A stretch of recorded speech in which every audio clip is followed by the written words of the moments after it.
The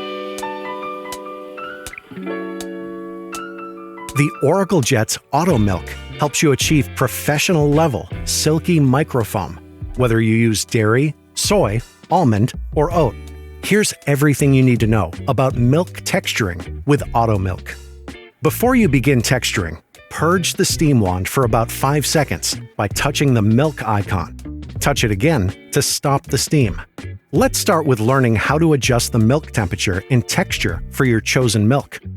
Begin with fresh cold milk, filling the milk jug to just below the spout position. Lift the steam wand and insert into the milk jug.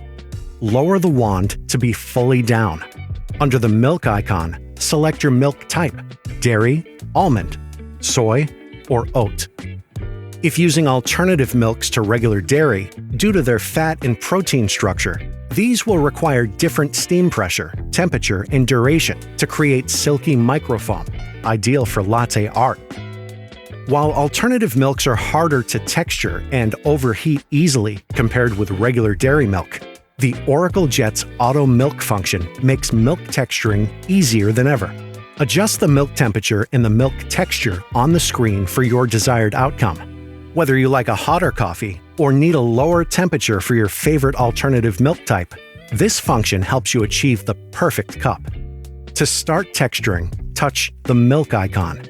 The screen will display the temperature of the milk as it heats. The milk should at least cover the steam wand tip, where the temperature sensor is located. Milk texturing will stop automatically when the selected milk temperature is reached.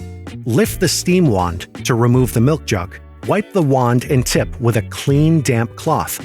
Then, lower the wand to a downward position to activate automatic purging.